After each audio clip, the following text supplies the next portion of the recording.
Quiero llevarlos otra vez, por favor, al libro de los Hechos, libro escrito por Lucas, libro que fue escrito por este hombre, este abogado, médico. Los comentaristas no terminan de ponerse de acuerdo si era realmente un médico o era también, aparte de médico, un abogado. Esa es la razón tal vez por la que le permitieron a Lucas estar hasta el último momento, hasta el minuto cero de la vida del apóstol Pablo, hasta el momento del martirio, como era, digamos, entre comillas, su abogado. Y el libro de los Hechos fue escrito, igual que el Evangelio de según San Lucas, a un señor llamado Teófilo, cuyo nombre significa amado por Dios. Teófilo, amado por Dios, o el que ama a Dios también. Se cree que en un principio era un solo tomo, no es como en nuestra Biblia, que tenemos el Evangelio por un lado y el libro de los Hechos por otra parte, sino que era, digamos, como un solo tomo que empieza hablándonos acerca de la vida de Jesús, todos sus milagros o parte de sus milagros, sus mensajes, sus enseñanzas, su ejemplo, su ministerio. Y después la otra parte del libro, el libro de los Hechos, nos cuenta lo que los discípulos de Cristo comenzaron a hacer una vez que el Señor ya no estaba, bueno, no me malinterpreten, no estaba físicamente, ¿no?, visiblemente con sus discípulos, aunque sabemos que el Señor siempre está con ellos y siempre estará con nosotros, ¿verdad? Pero de otra forma, ya había ascendido, había vuelto a la presencia del Padre. Y entonces podremos decir que la primera parte del libro es lo que Cristo personalmente hizo y la segunda parte del libro es lo que Cristo siguió haciendo, pero a través de sus discípulos. No todos los discípulos son mencionados en el libro de los Hechos, no todo lo que hicieron se escribió. El libro de los Hechos es un pequeño resumen. El libro de los Hechos, de hecho, está todavía inconcluso, no está terminado, porque todavía el Señor sigue haciendo cosas a través de sus discípulos, a través de sus hijos, en todas partes del mundo. Pero el libro de los Hechos comienza diciéndonos que después del largo ministerio del Señor Jesucristo, quedaron aproximadamente unas 120 personas fieles en un lugar que se llama el Aposento Alto. Yo particularmente creo, mi opinión particular es que eso que llaman el Aposento Alto no era una casa particular, sino era el mismo templo de Jerusalén, porque era la casa alta, y la casa más alta y más importante de Jerusalén era el mismísimo templo. Y era allí donde ellos estaban orando, y era allí donde estaban esperando la promesa del Padre, que ya había sido profetizada por boca y por la pluma del profeta Joel en su libro. Y era allí donde había miles y miles de personas que habían venido de todas partes del mundo a celebrar una fiesta muy, muy importante, que era la fiesta de Shavuot. Nosotros la conocemos o la llamamos por el nombre de Pentecostés. Una fiesta que se celebra 50 días después de la Pascua. Así que Cristo había muerto el día de la Pascua, estuvo sepultado, resucitó al tercer día, está durante 40 días con sus discípulos, y 50 días después venía una fiesta muy bonita, una fiesta muy importante, que es la fiesta de las semanas. Shavuot es semana, Shavuot es semanas. Nosotros la conocemos como la fiesta de Pentecostés. ¿Qué es lo que celebraban los judíos? ¿Qué es lo que hasta el día de hoy celebran los judíos cuando llega esa fiesta? Hombre, efectivamente, evidentemente ellos no celebran el derramamiento del Espíritu Santo sobre la iglesia, porque discúlpeme, muchos de ellos no creen en eso, solamente aceptan lo que es el Antiguo Testamento. Entonces, ¿qué es lo que celebran? Bueno, celebran que 50 días después de haber celebrado la Pascua en Egipto, ellos se encuentran en pleno desierto, a las faldas del monte Sinaí, y entonces el Señor les da un regalo espectacular, parte de ese regalo escrito por su propia mano, y es nada más y nada menos que la ley o la Torá, ¿vale? Entonces ellos recuerdan 50 días después de la Pascua que recibieron del cielo, de la presencia del Señor, la palabra del Señor, lo que tenemos en nuestra Biblia, gracias al Señor, en esos primeros 5 libros de la Biblia, que es el Génesis, Éxodo, Levítico, Números y Deuteronomio. Eso es lo que ellos celebran. El libro sigue hablando acerca de que cuando llegó ese día tan importante de la fiesta de Pentecostés, estaban orando tranquilamente y de repente, así, sin esperarlo, pasó algo que nunca en la historia había sucedido. Ellos comenzaron a recibir un poder, una capacitación sobrenatural realmente espectacular, pero no sobre 4 o 5 y los demás mirando, sino que todo el grupo, los 120 que estaban allí reunidos, tanto hombres como mujeres, todo dice que fueron llenos del Espíritu Santo. Y comenzaron a hablar en lenguas, comenzaron a hablar en idiomas que ellos nunca habían aprendido, porque si habían aprendido ya no era un don, sino era simplemente una habilidad natural, como la persona que aprende a hablar alemán, inglés, hebreo, arameo, chino, lo que sea. Ellos comienzan a hablar idiomas que nunca en su vida habían aprendido.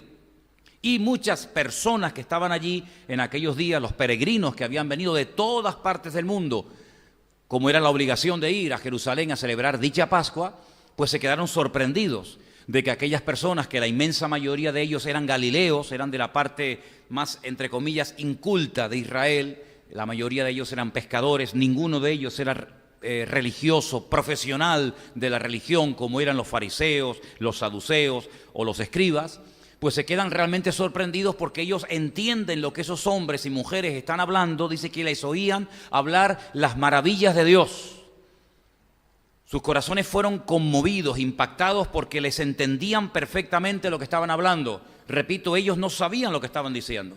Algunos, no sé, hablarían en latín, otros hablarían en, no sé, en cualquier otro idioma de la época. Y las personas que estaban allí fueron tremendamente impactadas por aquella experiencia que aquellas 120 personas estaban teniendo. Sin lugar a dudas, si estudiamos el tema en profundidad, nos vamos a dar cuenta de que hay un antes y un después en ese pequeño grupo de personas. Eso es evidente, no hay que ser muy listo para darnos cuenta que los que entraron allí, cuando salieron, eran personas completamente diferentes. El mismísimo Pedro, persona que había negado al Señor porque no tenía el valor, el coraje de decir, sí, yo soy uno de los discípulos de Cristo, es el primero que se pone de pie en el día de Pentecostés y dice, vengan para acá, que nosotros no estamos ebrios, sabemos hasta la hora que es. Y lo que está pasando aquí es el cumplimiento de una palabra profética que lleva más de 800 años esperando cumplirse. A través de la pluma, a través del ministerio de Joel, esta experiencia que hoy estamos teniendo nosotros, esto tiene un fundamento bíblico, esto no es un disparate, no hemos perdido el control, no nos hemos vuelto locos, sino que esto es lo que está, esto que estáis viendo ustedes, pues esto es lo que dijo el profeta Joel cuando dijo que en los postreros días, en los últimos tiempos, el Señor derramaría de su Espíritu Santo sobre toda carne. Y esto es lo que está sucediendo. Y a continuación él da un testimonio, él da un mensaje, una enseñanza, una aplicación de todo lo que le ocurrió a la vida de Jesús. Y al final del discurso, al final del mensaje, cuando la audiencia entiende que crucificaron, que mataron, que rechazaron nada más y nada menos que al Mesías, dice que se compungieron de corazón. Y dijeron, bueno, si ahora hemos matado al Mesías, si lo hemos rechazado, ahora ¿qué podemos hacer para que el Señor nos perdone? Y Pedro los llama al arrepentimiento y le dice, lo que tienen que hacer es arrepentirse de sus pecados. Aprovechen la oportunidad, bautícense, y también ustedes tendrán esta misma experiencia que nosotros hemos tenido en esta mañana. Y dice que aquel día 3.000 personas, perdonen, pero en aquel tiempo solamente se contaban los varones, seguramente habría muchos más, un montón de mujeres, familias enteras, pero 3.000 hombres decidieron ese día pasar por las aguas, confesando públicamente al Señor Jesucristo, y así empezó lo que llamamos la iglesia. Así empezó lo que llamamos el cuerpo de Cristo en la ciudad de Jerusalén. Días más tarde vuelven otra vez a suceder milagros y maravillas y prodigios, a pesar de que había persecución, a pesar de que había amenazas, a pesar de que había prohibición bajo pena de muerte y cárcel de que no podían seguir predicando, ni siquiera orar por los enfermos. Ahora no 3.000, ahora 5.000 personas se añaden a la iglesia y aquello es algo imparable, aquello no se puede parar bajo ningún concepto. Pero lo que quiero destacar en esta tarde, que todos los que se convirtieron en el día de Pentecostés, todos los que se convirtieron posterior al día de Pentecostés, todos los que estaban en el aposento alto, todos tenían una misma nacionalidad, todos eran judíos, no eran paganos, aún no se habían convertido gentiles, eso vendría tiempo más tarde, sobre todo a través del ministerio del apóstol Pablo. Así que todos los que estaban allí aceptaron a Jesús como el Mesías, pero sus costumbres, sus tradiciones, sus fiestas, su forma de pensar, su filosofía de vida, era una filosofía de vida puramente judía. Por lo tanto, ellos tenían unas normas antes de convertirse, si me permiten utilizar el término, que siguieron viviendo y siguieron practicando después de convertirse. Y una de las costumbres que tenían los judíos practicantes hasta el día de hoy era orar 3 veces al día. Ustedes, por ejemplo, pueden ver que Daniel en Babilonia, cuando estaba en el cautiverio, como buen judío, él lo primero que hacía a la mañana era levantarse y orar. y orar una serie de salmos y una serie de palabras que se oraban en la primera oración de la mañana, que recibe el nombre de Shaharit. Es a las 7 de la mañana cuando se hace esa oración. Era el primer sacrificio que se hacía en el templo. A las 7 de la mañana, hubiera o no personas que fueran a adorar o sacrificar algo al Señor, los sacerdotes presentaban un cordero, un sacrificio por toda la nación, todos los días a las 7 de la mañana. Ahora ustedes pueden entender por qué a veces los horarios, por qué a veces los días son mencionados en la Biblia, porque nos damos cuenta de que Jesús, entre comillas, casualmente, también fue crucificado a la misma hora que se hacía Shaharit, a la misma hora que se hacía el sacrificio en el templo, a las 7 de la mañana. Y luego había una oración por la tarde, que era una oración que se llamaba Minjá, que ahora vamos a analizarle, a ver qué significa eso, y se hacía otro sacrificio, que era a las 3 de la tarde. Y Jesús murió a las 3 de la tarde. Y después había una última oración, que se hacía a la noche, y así ya se concluía el día. Así que todos los días había esas 3 oraciones, por la mañana, por la tarde y por la noche. ¿Dónde se hacían esas oraciones? En el templo de Jerusalén. Claro, a menos que estuvieras lejos, a menos que estuvieras fuera de la ciudad de Jerusalén, orabas en tu propia casa. Pero si vivías en un radio cercano a la ciudad de Jerusalén, iban todas las personas al templo a la mañana, a la tarde y a la noche. Y ustedes pueden ver hoy en día, en ese muro, en esa pared, que vulgarmente la gente la conoce como el famoso templo, muro de Jerusalén, el Cótel, pues la gente va por la mañana, la gente va al mediodía, y la gente va por la noche, como iban los judíos hace cientos o miles de años atrás a orar y también a presentar sus sacrificios. Pero como hoy no hay templo, no se pueden presentar sacrificios, pero las oraciones se siguen haciendo a las mismas horas, 7 de la mañana, 3 de la tarde y antes, prácticamente después de la caída del sol. Ahora, teniendo esta información, volvemos a leer Hechos capítulo 3 a partir del versículo 1 y ahora van a entender mucho mejor lo que ahí está pasando. Porque dice textualmente ese capítulo así, que Pedro y Juan... Es curioso que no habla de Santiago, no habla de Tomás, no habla de otros, sino curiosamente menciona a estos dos. ¿Dónde estaban los demás? No lo sé. Tal vez ya habían llegado al templo, o tal vez estaban a punto de llegar, no lo sabemos.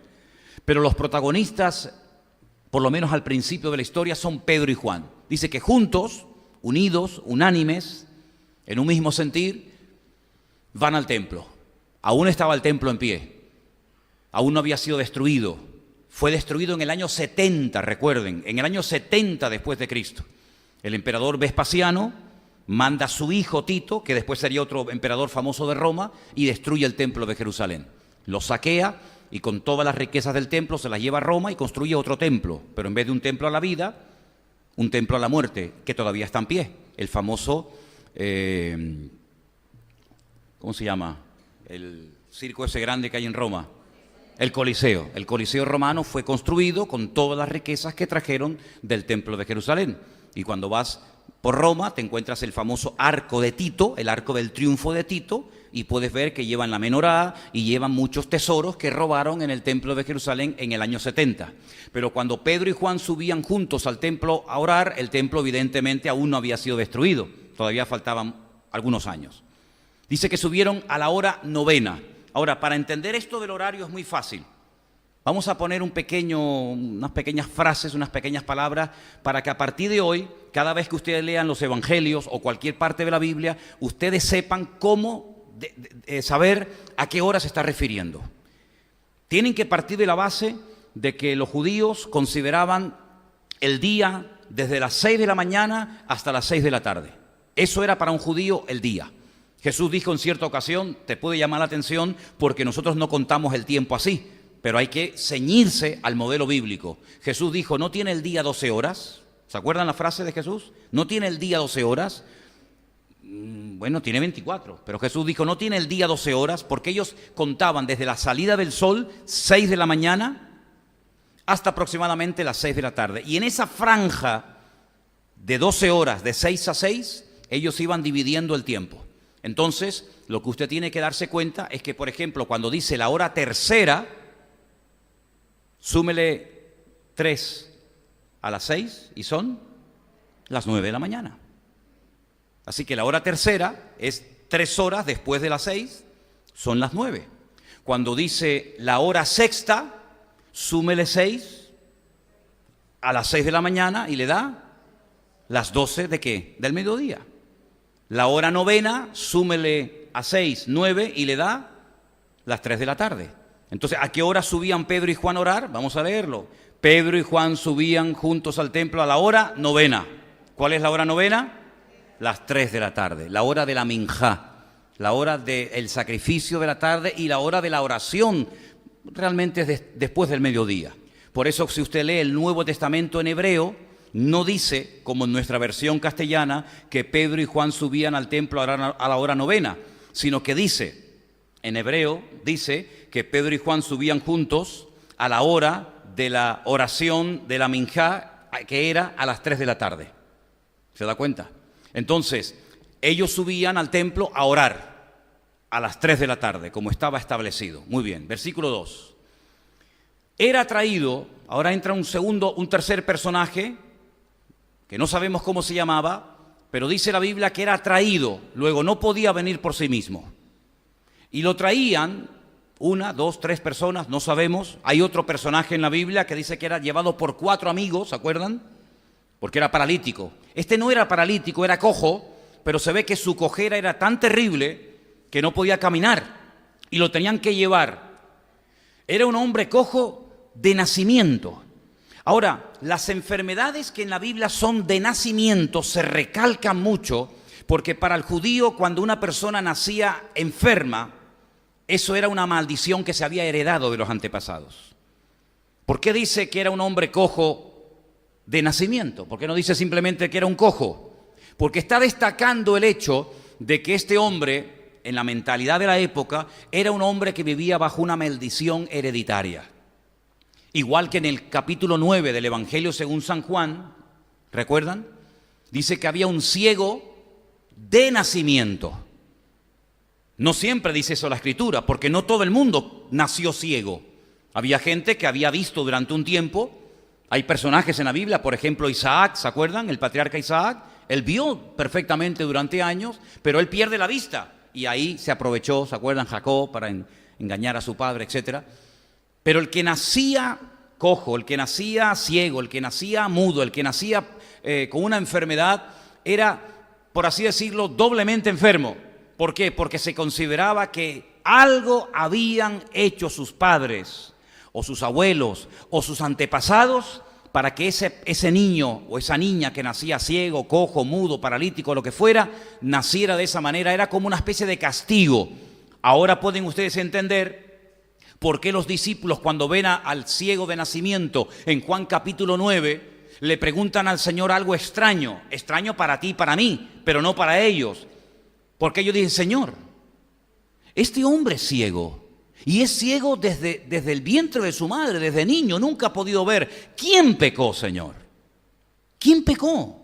¿Él? ¿Sus padres? Y el Señor desmantela este argumento. El Señor rompe con esta filosofía de vida totalmente antibíblica y el Señor le dice, ni él ni sus padres, sino que este hombre ha nacido ciego para que la gloria de Dios se pueda manifestar en él. Pero fíjense cómo destaca el hecho de que es un cojo de nacimiento. Siempre fue así, no es que estuvo caminando un tiempo bien y de repente, no, siempre lo fue, cojo de nacimiento. Y lo tenían que poner a la puerta del templo que se llama La Hermosa para que pidiese limosna a los que entraban en el templo. No podía entrar. Tal vez te has preguntado, bueno, ¿y por qué no lo llevaban dentro del templo? Y escuchaba lo que llamamos nosotros vulgarmente el culto. Es que no podía entrar porque cualquier persona con defectos físicos tenía totalmente prohibida la entrada. Un sacerdote, siendo sacerdote de la tribu de Leví, que tuviera un defecto físico, no podía entrar a la presencia de Dios. Si fuera cojo, mudo, ciego, paralítico o una lista enorme de enfermedades que menciona la Biblia, aunque fueran sacerdotes, aunque fueran buenas personas, los defectos físicos le impedían a las personas poder entrar. Por lo tanto, este hombre nunca, jamás en su vida iba a poder entrar ni siquiera al atrio, porque estaba bajo la maldición de esta enfermedad. Era como un pecado hereditario en forma de enfermedad, y este hombre era, permítame, un pobre desgraciado. un hombre que nunca iba a poder llegar a la presencia de Dios, un hombre que dependía de la ayuda o del apoyo de amigos o de familiares para poderlo llevar al templo, un hombre que jamás en la vida iba a tener la opción de cambiar. Ponte en el lugar de este pobre hombre. Vivía de lo que le daban. Un día recogería más, un día recogería menos. Cuando había fiestas, como fiesta de la Pascua, Pentecostés o los tabernáculos, que Jerusalén estaba así y subían miles y miles de personas, bueno, podía ser que se llevara un buen dinero en limosnas y en dinero que le daban, pero había días en los que a lo mejor subían pocas personas al templo. Pero él vivía de eso. No había ningún tipo de ayuda, no había ningún tipo de respaldo social. Era una persona que era un auténtico mendigo. Y si no lo llevaban, pues imagínate, peor todavía. Ahora, no sé si os habéis dado cuenta que dice que lo llevaban y lo ponían a la puerta del templo. ¿Por qué no lo llevaron, por ejemplo, a un lugar que estaba muy cerca del templo, del cual se habla en Juan capítulo 5, donde dice la Biblia que había una multitud de paralíticos, como él, de ciegos, de gente enferma, y se llamaba el famoso estanque de Betesda? ¿Os acordáis? Porque Jesús había estado durante su ministerio en el estanque de Betesda. Dice que había una multitud de gente enferma. Y la gente que estaba allí en el estanque de Betesda esperaban que de vez en cuando viniera un ángel y aquellas aguas putrefactas y estancadas que estaban allí y siguen estando, las moviera, y el primero que se zambullía, el primero que se metía, quedaba sano de su enfermedad. Bueno, eso, permítame que les diga, eso fue una leyenda que se transmitió de generación en generación, como hay tantas leyendas populares en todos los países y pueblos del mundo, que la gente las cree, pero que realmente no son verdad, porque nunca nadie se sanó en el estanque de Betesda. Nunca, según la Biblia, fue un ángel y movió las aguas, porque aparte de eso sería un sistema tremendamente injusto y discriminatorio, porque era el primero, ya el segundo ya no te había opción de ser sanado. Nunca nadie se sanó en el estanque de Betesda, pero la gente esperaba y esperaba y esperaba algo que nunca ocurría. ¿Conocen ese versículo que dice que lo que uno espera y no viene se termina convirtiendo en un tormento al corazón? ¿Lo conocen? ¿Verdad? Jesús llegó al estanque de Betesda y sanó a uno, a un paralítico. Se va al templo y me da la impresión, es mi opinión personal, que a raíz de ese día el estanque de Betesda quedó totalmente inservible y ya la gente no iban a aquel lugar porque sabían que allí no pasaba nada. Además, me imagino que el que fue sanado en el estanque de Betesda dio muy buen testimonio en las calles de Jerusalén de cómo fue sanado, no por aquel ángel, sino por el enviado del Señor, el Señor Jesucristo. Así que este hombre no lo llevaban al estanque de Betesda. A este hombre lo ponían en la puerta del templo, allí para que esperara pacientemente.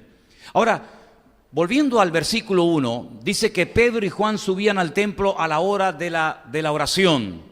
Esa oración se llama minjá, y quiero leerles 3 versículos, hay muchos más, ¿vale? Solamente 3 versículos, para que ustedes vean cómo se ha traducido esa palabra, ese tiempo de oración en diferentes textos de la Biblia. Vayamos, por ejemplo, a 1 de Samuel, capítulo 10, versículo 27. Ahí aparece en ese texto, en la versión original, la palabra minjá, que es la hora a la que Pedro y Juan subían al templo a orar. Y dice así: pero algunos perversos dijeron, ¿se acuerdan? Este es el día que nombraron a Saúl como rey de Israel.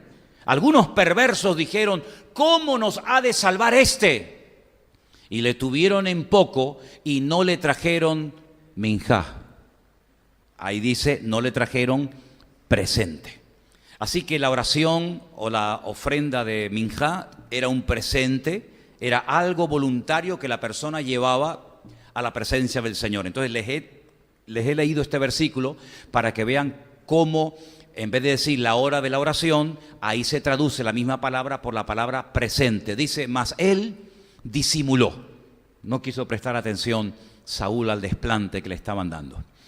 En el libro del Génesis, la misma palabra se ha traducido de una forma diferente. Génesis capítulo 4, versículo 3. Aconteció que andando el tiempo, Caín trajo del fruto de la tierra una ofrenda. La palabra ahí, ofrenda, en hebreo es minjá.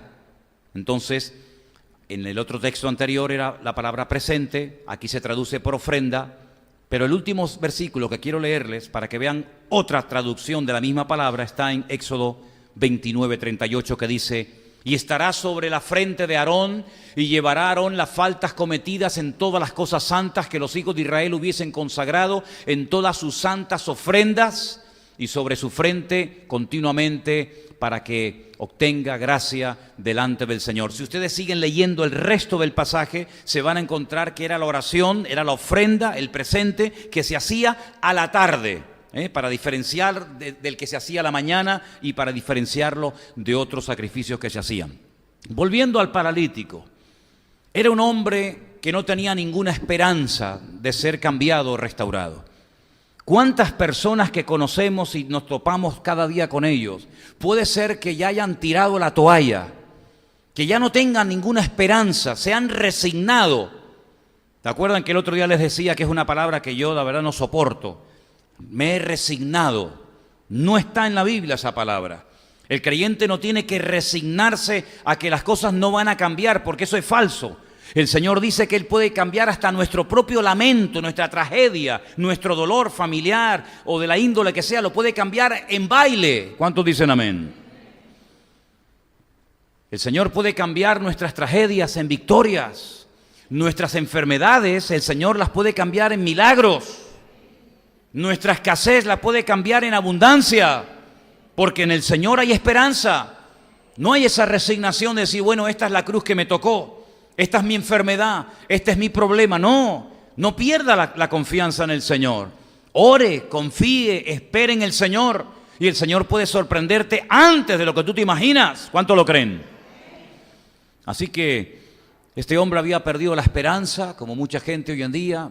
¿Por qué? Porque el médico, un señor que usted no conoce de nada, pero que dice que es médico y que tiene el título colgado en la pared, le ha dicho que a usted le quedan 3 meses de vida. Y usted lo cree y lo dice en casa: mira, me han dicho que me quedan 3 meses de vida. Me han dicho que para mi enfermedad no hay remedio, no hay cura, no hay medicina. Pero ¿quién te ha dicho a ti eso? El médico. ¿Y el médico quién es? ¿Dios? ¿Y por qué no tienes la misma fe cuando lees la Biblia? Al médico lo que te dice lo crees y lo llevas a rajatabla, por la mañana, por la tarde, por la noche, el jarabe, la inyección o lo que te mande. Y si te dice, no haga esto, no lo haces. O si te dice, no coma esto, no lo comes. ¿Y por qué no tienes la misma fe y la misma confianza cuando abres la Biblia? Y por ejemplo, lees ese versículo que dice, clama a mí, dice el Señor, y te enseñaré cosas grandes y ocultas que tú no conoces. ¿Por qué tienes más confianza en el prospecto de una caja de medicina que en el prospecto divino que se llama la Santa Biblia, que la tienes en tu mano? ¿Por qué? ¿Por qué crees todo lo que pone el periódico, todo lo que cuentan en televisión? ¿Por qué lo crees y no lo pones en tela de juicio? Y dice, no es así porque yo lo vi, que lo contaron el otro día en la tele. ¿Y por qué cuando vas a la palabra de Dios cuestionas lo que dice la Biblia, cuando las noticias de hoy ya mañana están caducadas, pero la palabra de Dios no cambia y las leyes de Dios son eternas? Y para el que cree todo es posible, dice la Biblia. ¿Te das cuenta? Pero este hombre había perdido la esperanza, como mucha gente hoy en día, que dice, no, ya mi hijo ya se no cambia ni a palos. O mi marido, o mi hijo, o mi enfermedad, o esto o aquello. No, nosotros no vivimos con esa tragedia constante y permanente, sino que creemos que Dios puede hacer maravillas. Y muchas veces, cuando ya hemos tocado fondo y cuando ya pensamos que ya no hay nada que hacer, es cuando Dios dice, estate quieto, cállate, no me moleste, que ahora es cuando yo voy a sorprenderte y ahora cuando vas a comenzar a ver mi gloria. Algunas personas hasta le daban consejos en su tristeza, en su desilusión al Señor, y le decían, Señor, mira, sabes, no nos mandes a hacer esas cosas, Señor. Es que tú no sabes que nuestro hermano murió hace ya 4 días. Tú no sabes que aquí en Israel hace un calor terrible y que si quitamos la piedra después de 4 días, el olor que va a salir de ahí adentro va a ser terrible y vamos a pasar una vergüenza innecesaria. Vamos a dejar las cosas como están, Señor. Pero si tú acabas de decir que tú crees que yo soy la resurrección y la vida, y yo no te he dicho que para el que cree todo es posible. Fíjate de mí, no tengas temor. Tu hermano resucitará.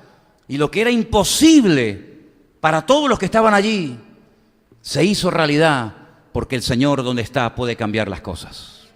Yo no sé qué tipo de fe tú tienes, no sé lo que te han enseñado, No sé qué tipo de Dios tú tienes, no sé qué trasfondo religioso tú vienes. Hay congregaciones que ya no creen ni en milagros ni que las cosas puedan cambiar, pero aquí todavía seguimos creyendo en milagros. Y espero que siga siendo así mucho tiempo. Hemos visto milagros. Nosotros somos un milagro de parte del Señor. Por lo tanto, no tires la toalla, no digas no se puede, sino todo lo puedo en Cristo que me fortalece.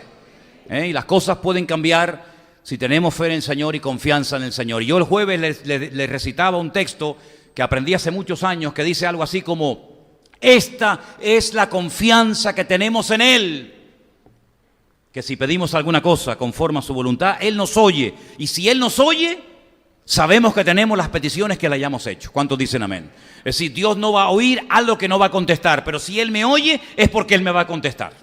Así que tengamos esa confianza.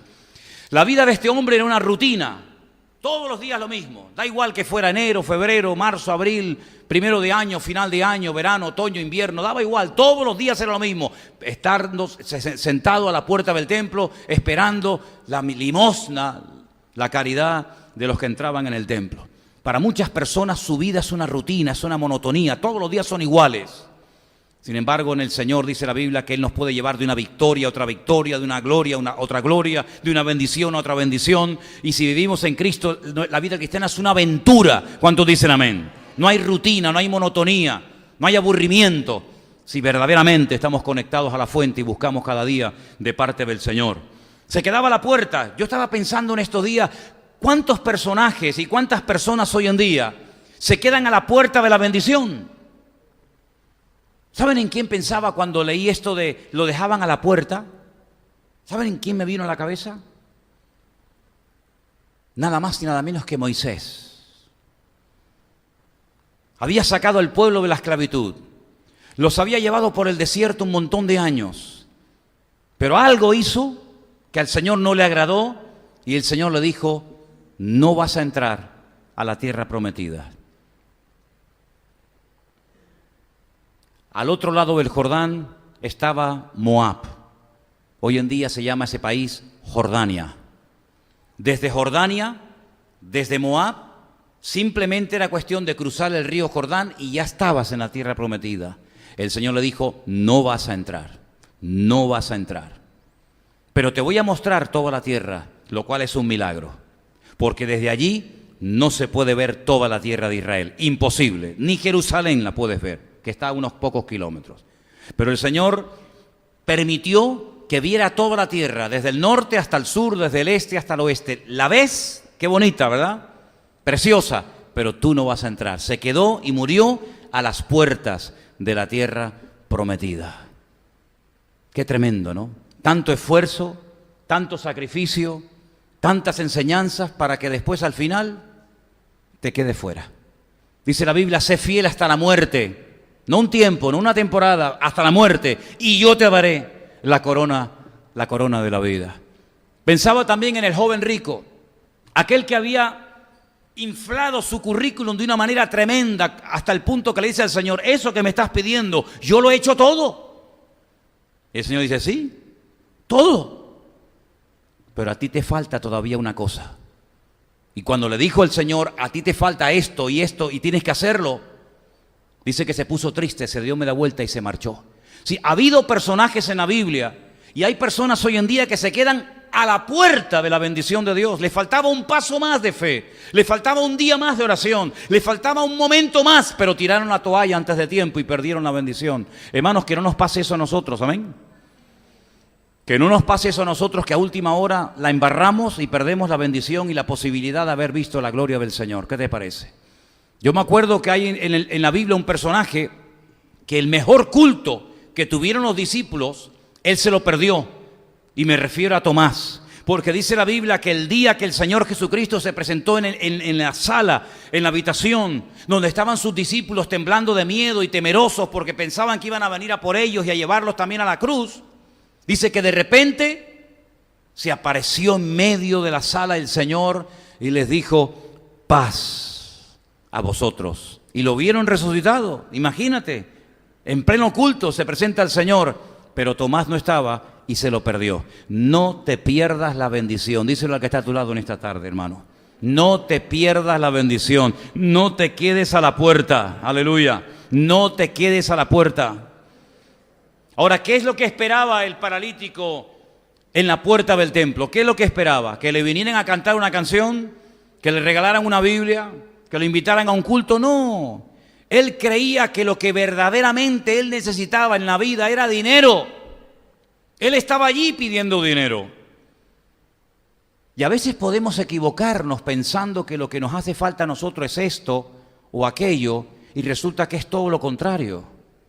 Lo que este hombre necesitaba no era dinero, porque cuando tú le das dinero, o si se le daba dinero a este hombre, al día siguiente tenía que volver a pedir dinero. Lo que este hombre necesitaba era un encuentro con Cristo, que no tenía. Y lo que el mundo necesita y lo que la gente necesita verdaderamente es conocer al Señor. Porque cuando conoces al Señor, te puede pasar lo de Pedro, que dice, mira, yo no tengo recursos económicos. Oye, me llama mucho la atención. Fíjate tú, me llama mucho la atención que Pedro y Juan, que no eran cualquiera, eran verdaderamente hombres de Dios. Bueno, hay un momento en el que la Biblia se fija en algo que pasó solamente con Pedro, que yo sepa, no hay ninguna otra historia de otro personaje de la Biblia que le ocurriera temporalmente lo que durante un tiempito le pasó a Pedro. Y es que sin querer, sin imponer las manos, sin orar por nadie, pasaba y como su sombra tocara a un enfermo, el enfermo quedaba sano. ¿Tú conoces a alguien así? Hay alguna gente que dice, qué mala sombra tiene este. Los gitanos tienen esa expresión, uy, qué mala sombra tiene este, que no te toque ni la sombra, ¿no? Bueno, pues Pedro pasaba y sin querer veía a uno que se levantaba, al otro que se resucitaba, al otro que empezaba a hablar. Dice, uy, ¿qué le pasó? Dice, no, que al pasar tu sombra lo tocó y el Señor se glorificó y lo sanó. ¿Cómo es posible que personas de este calibre espiritual, de esta madurez, porque este sí tenía carácter, compromiso y capacidad, este sí que era un hombre aprobado. ¿Cómo es posible que este hombre, con este nivel de santidad, con este nivel de unción, que casi te da hasta miedo estar al lado de Pedro, ¿sí o no? ¿A ti no te daría miedo estar al lado de gente así? Yo sé que ustedes, claro, perdonen, se me olvidó. Yo sé que ustedes están en un nivel espiritual que ya se te puede presentar Gabriel, que tú dices, hola Gabriel, ¿qué tal? ¿Cómo estás? Pero estar al lado de gente así es impresionante, es impresionante. Te entra un tipo al culto y le dice, Pedro, ¿qué traes ahí en la mano? Y dice, no, traigo una ofrenda. Ah, vale, muy bien. No, pero espérate, es que es una ofrenda porque vendí un terreno, acabo de vender un terreno y lo traigo todo a la iglesia. Y dijo Pedro, ¿todo? ¿O una parte que tú has apartado para la obra? Dice, no, todo. Y hace así, ¡pum! Y cayó muerto en la presencia del Señor. Primeramente, aquí no se obliga a nadie a traer nada. Pero si traes algo, no vengas y te quieras poner la medallita de que lo traes todo cuando estás mintiendo. Tú no traes todo. Tú traes una parte, pero quieres hacerle creer a la gente que eres muy generoso y dices que todo, y es mentira. Así que aquí no se permite eso. ¡Pum! Cayó muerto. Hermano, los jóvenes, dice que los jóvenes tuvieron trabajo ese día. Los jóvenes de la iglesia lo cogieron y se lo llevaron y lo enterraron. A las 2 o 3 horas viene la señora, doña Zafira. Y cuando entra, dice, ¡ay, traigo una ofrenda! Y le dice Pedro, ¿pero es una ofrenda así de una parte que tú has traído o es todo? No, todo. Dice, mira, te voy a decir una cosa, hace un rato se acaban de llevar con los pies por delante a tu marido. Así que despídete de lo que te tengas que despedir, porque de aquí no sales. Hace así, pum, y cayó muerta y se lo llevaron para afuera. ¿Tú te imaginas estar al lado de un hombre así? ¿Tú te imaginas estar al lado de un pastor, de un siervo de Dios así? Muchacho, ahí todo el mundo iba así, derecho como una vela. Derecho como una vela, porque te miraba solamente y decía, no, perdón, no, ¿verdad? ¿Qué te parece? Y un hombre así, de este nivel, que hoy en día no hay nadie, olvídate, no hay nadie ni en ninguna denominación, en ninguna iglesia evangélica del mundo que tenga ese nivel de espiritualidad, de santidad, de unción, de poder, olvídate, eso no existe hoy en día en ninguna parte. Este hombre llega y le dice al paralítico, no tengo ni plata ni oro. ¿Tú te imaginas que estos hoy en día, que no son nada, que ellos dicen que son algo, tuvieran semejante poder y semejante autoridad? ¿Cómo viviría esa gente? Sin ser nada, mira cómo viven. o cómo pretenden vivir del cuento y robándole a veces a la gente. Imagínate un hombre como Pedro. No tengo ni plata ni oro, sí, no tengo nada. Oye, qué tragedia, no, pero espérate. Pero da la casualidad de que él sabía lo que no tenía y por lo tanto si no lo tengo no lo puedo ofrecer, pero él también sabía lo que tenía y de lo que podía disponer en el Señor. Y le dice, pero en el nombre de Jesucristo levántate y anda. Y caminó y salió glorificando a Dios. Mire, no es una bendición que la iglesia no tenga recursos económicos, no lo vean como una bendición. Esto es una realidad que plasma el autor Lucas para que veamos que la fuerza de Pedro, la fuerza de la iglesia primitiva no era lo económico, sino más bien la unción del Señor, ¿verdad? No lo vean como una bendición, ay pues, no. No es una bendición el no tener recursos para comprar Biblia, no es una bendición no tener recursos para pagar el alquiler, no es una bendición no tener recursos para ayudar a los necesitados. No, eso no es ninguna bendición, eso es a veces una desgracia, ¿sabes? Pero lo que está reflejando la Escritura es que el creyente no tiene que depender de lo que tiene, sino de lo que es. Y Pedro sabía que en ese momento no tenía recursos. Pero él sabía que tenía recursos espirituales más que suficientes para ayudar a este hombre, no por una semana, no por un mes, sino cambiarle la vida radicalmente. Y él sabía que el que podía cambiarle la vida a ese hombre, y tú y yo también tenemos que saberlo, que el que nos puede cambiar la vida a nosotros es el Señor Jesucristo. ¿Cuántos dicen amén? Dale un aplauso a Él en esta tarde.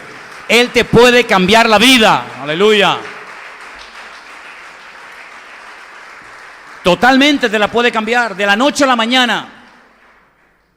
La pregunta es, ¿nosotros en este momento estamos más predispuestos a recibir o a dar?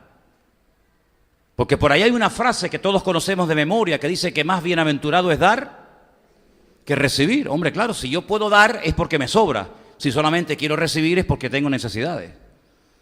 Y el Señor lo que quiere es darnos para que demos. Seguramente estaremos un tiempo necesitados de que nos den. Pero no podemos vivir toda la vida esperando que nos den y nos den y nos den y nos den y nos den, sino que lo que tenemos que orar es que el Señor nos dé para que podamos dar a otras personas. Y cuanto más damos, más nos va a dar el Señor. Eso es lo que dice la Escritura. Ahora es interesante notar que este hombre se levantó esa mañana como cualquier otro día. Él no esperaba que ese día sucediera algo que le cambiara la vida. Pero nuestros pensamientos, dice la Biblia, que no son sus pensamientos. Otro hombre se levantó una mañana cargando una pesada cruz sobre sus espaldas, sabiendo que iba a ser su último día de vida. Otro hombre se levantó una mañana diciendo, hoy me han condenado a muerte, se acabó el relajo, se acabó el despilfarrar dinero, se acabó todos los abusos y barbaridades que cometí, hoy es mi último día de vida. Y lo llevan a un lugar que lo conocemos como el Calvario, el Monte Gólgota, el Monte de la Calavera, en fin, depende del idioma que estés hablando, arameo, griego, hebreo, castellano, da igual, es el mismo sitio. Y ese hombre sabía que por sus delitos merecía la muerte.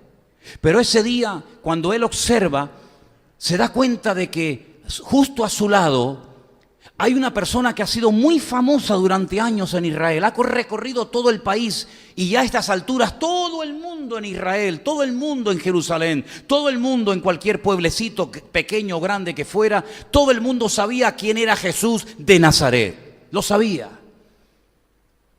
Tal vez él tuvo alguna tía, algún familiar que fue sanado, liberado de demonios, yo no sé.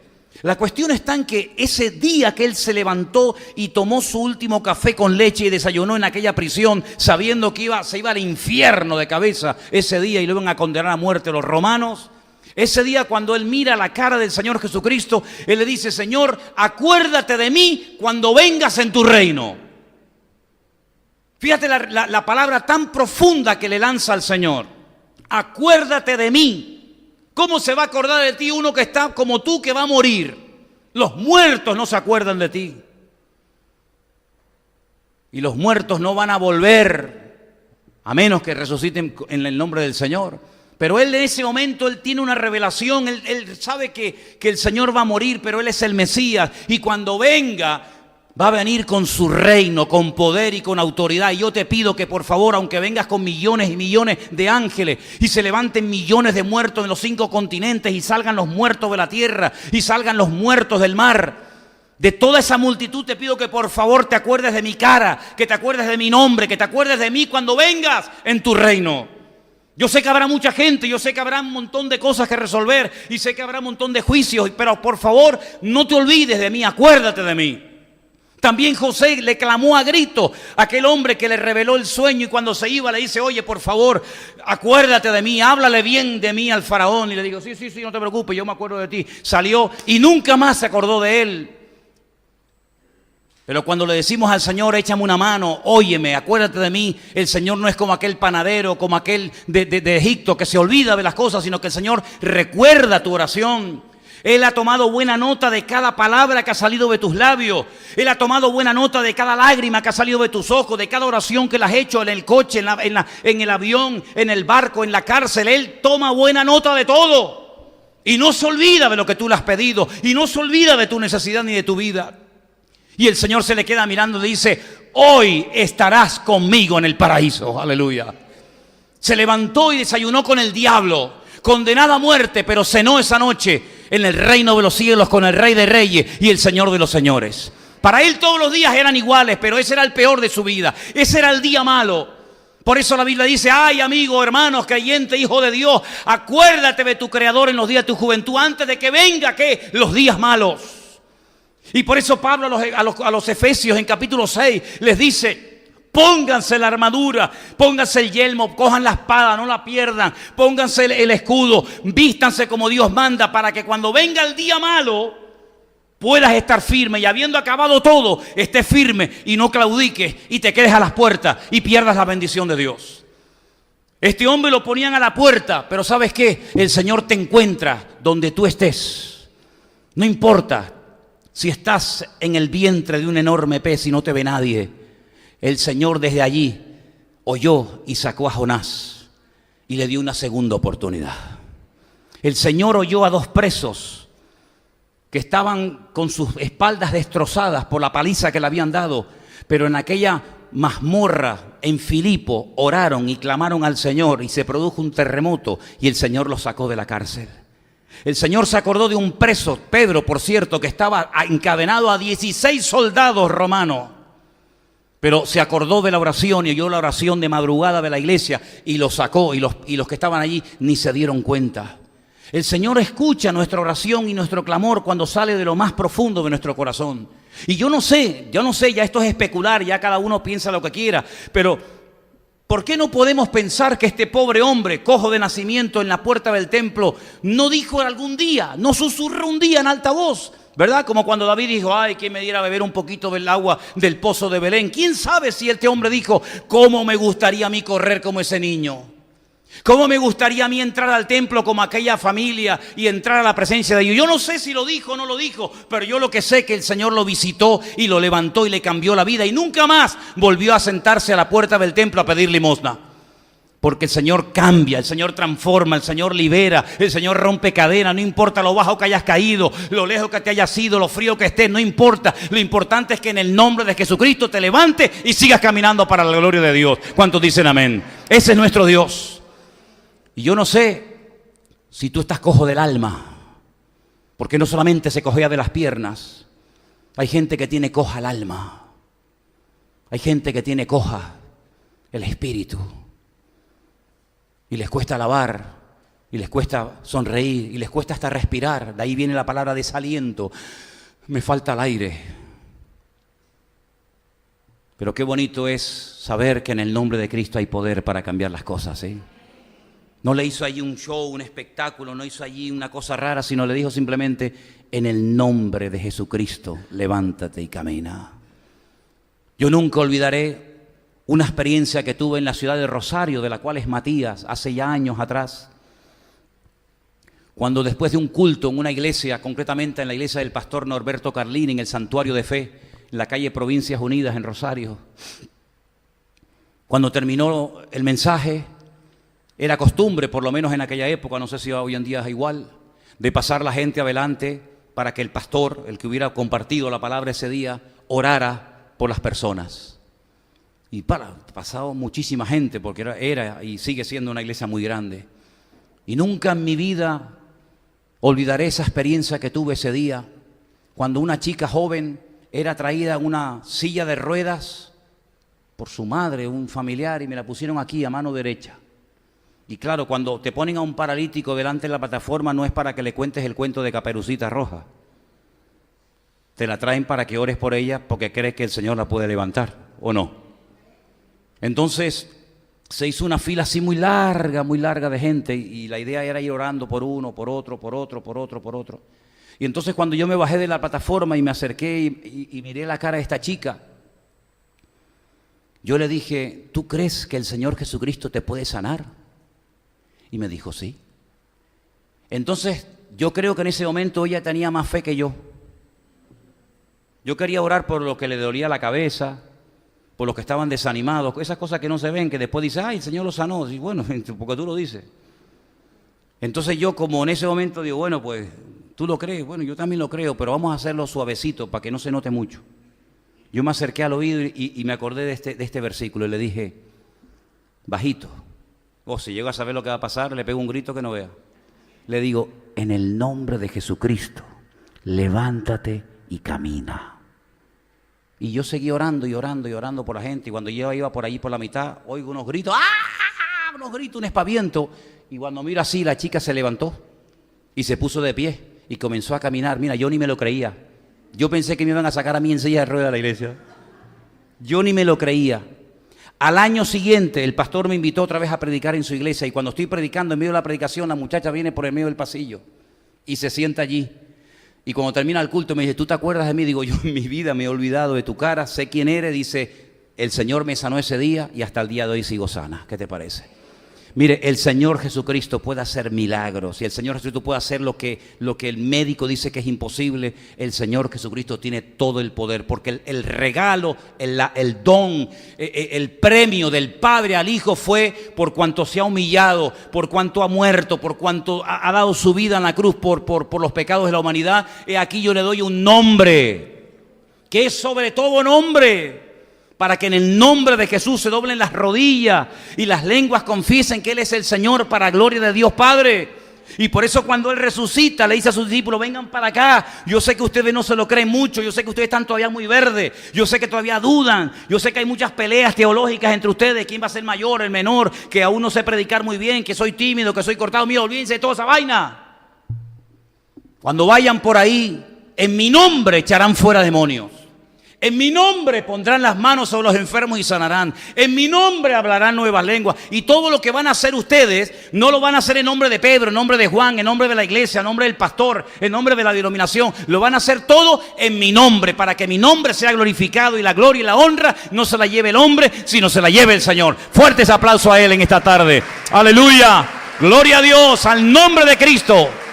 Toda la gloria sea para Él. Aleluya. Amén. Amén. Aleluya, Jesús.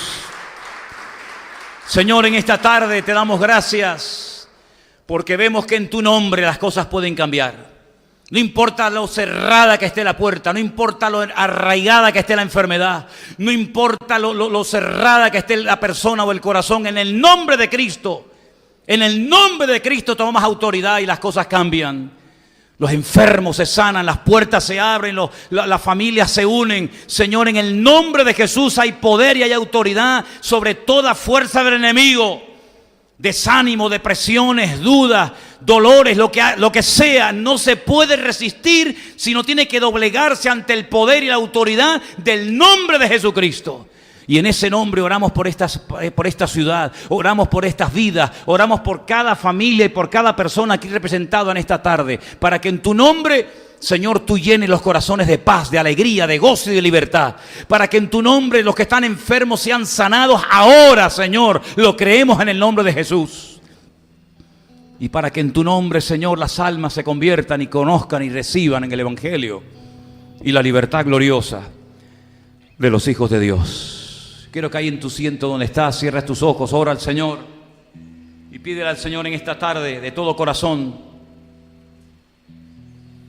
que tu necesidad sea cubierta por la sangre y el poder del nombre de Cristo. No importa si estás pasando un mal momento, si te encuentras enfermo, solo, abandonado. Lo que está bien claro que en el nombre de Cristo hay sanidad, hay libertad y hay salvación.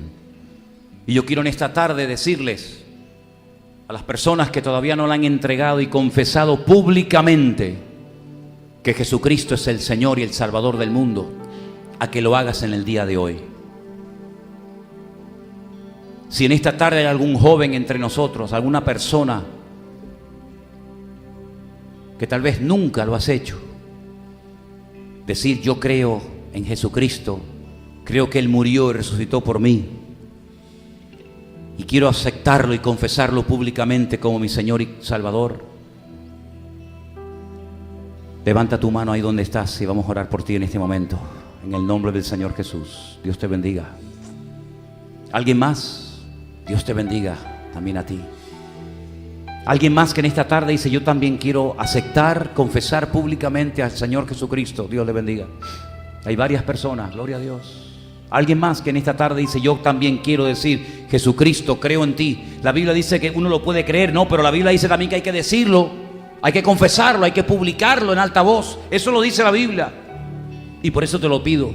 Hay alguien más que en esta tarde dice: yo también quiero confesar, yo quiero también declarar que Jesucristo a partir de hoy será mi Señor y mi Salvador. Gloria a Dios.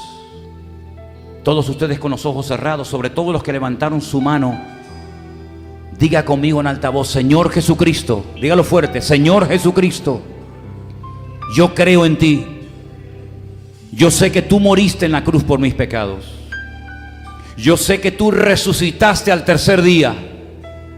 Y sé que estás sentado ahora mismo a la diestra de Dios Padre. Y sé que volverás algún día en poder y gloria. En este momento, Señor Jesús, dígalo. En este momento, Señor Jesús, con mi voz, yo confieso públicamente que creo en ti. Y que te acepto y te recibo como mi Salvador personal. Si hay alguien que está en casa ahora o después viendo este culto, aunque se haya pasado la hora y sea un culto ya después indiferido, pero usted en casa quiere también hacer esta oración, hágala. Diga conmigo: Señor Jesucristo, creo en ti, te acepto, te recibo en mi corazón. Quiero que entres a mi vida, que limpies mis pecados, que me ayudes a seguirte fielmente todos los días de mi vida. Y que también me des oportunidades para decirle a otras personas lo que tú has hecho en mi vida. Que Dios nos ayude a cada uno de nosotros a entender que en su nombre, como cristianos, como hijos de Dios, tenemos poder y autoridad delegada de Él para hacer lo que Él haría en tu lugar. Pedro y Juan no eran superhombres. Pedro y Juan eran seres humanos como tú y como yo, pero que sabían perfectamente de lo que disponían y de lo que no disponían en ese momento. En ese momento no tenían recursos, y los recursos materiales tienen su función y su razón de ser. Sirven para muchas cosas, pero no para solucionarle la vida a ese hombre. Tú puedes tener un buen trabajo, puedes tener una buena ropa, puedes tener una buena casa, lo que tú quieras, pero esas cosas sirven para ciertas y determinadas cosas, pero no para todo. Pero el Señor Jesucristo te puede llenar todas y cada una de las áreas de tu vida. Él puede ser tu mejor padre, tu mejor marido, tu mejor amigo, por supuesto tu mejor Dios, Señor y Salvador, no te quepa la menor duda. Por eso en esta tarde todos y cada uno de los que estamos aquí te rendimos una vez más nuestras vidas. Te aceptamos una vez más como nuestra autoridad espiritual. Te recibimos a ti, Señor, en nuestro corazón y nuestra casa. Abrimos de par en par las puertas de nuestra vida, de nuestra mente, de nuestro espíritu, de nuestro hogar, para que tú entres a morar en él, Señor Jesús. Aleluya. Digno eres de toda gloria. Nos rendimos a ti, Señor Jesús. Nos rendimos a ti en esta tarde, en el nombre bendito y poderoso de Cristo Jesús, nuestro Señor. Aleluya. Bendito sea el nombre de Dios. Nos ponemos de pie en esta tarde, amados hermanos.